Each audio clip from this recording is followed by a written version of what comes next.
My parents disowned me for being left-handed. Now they demand I pay for my sister's college.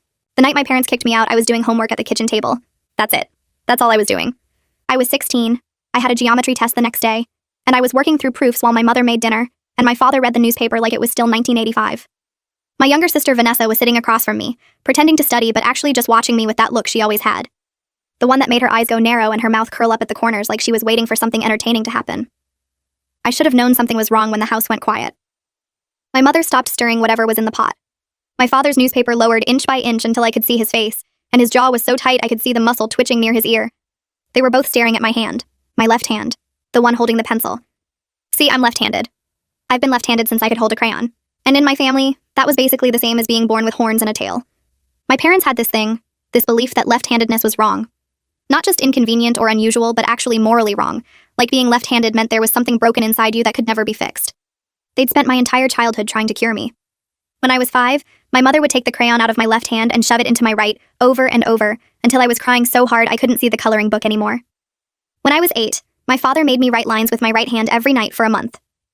I will use my proper hand. I will use my proper hand. 500 times. My handwriting looked like a seismograph reading and my wrist ached for weeks, but I still couldn't do it. My brain just wasn't wired that way. But the worst was when I was 12. I'd been doing homework that night too. Math, I think. And I was writing with my left hand because my parents weren't home and I was tired of pretending. I didn't hear my mother come in behind me. Didn't know she was there until she grabbed my left wrist and yanked me out of my chair so hard my shoulder popped. I told you, she said, and her voice was shaking but not with anger. With something else. Something that looked like fear but felt like hatred. I told you what would happen if you kept using this hand. She dragged me to the kitchen. She turned on the stove. And she held my forearm over the burner until I was screaming so loud the neighbors almost called the police. The scar is still there. A patch of mottled, shiny skin on my inner forearm that's never quite matched the rest of me. When people ask about it, I tell them it was a cooking accident, which I guess isn't technically a lie. After that, I learned to write with my right hand in front of them. I learned to eat with my right hand, to wave with my right hand, to do everything with my right hand while they were watching.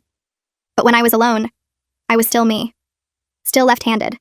Still the daughter they couldn't fix no matter how hard they tried. Vanessa knew, of course. She always knew. And she used it like a weapon.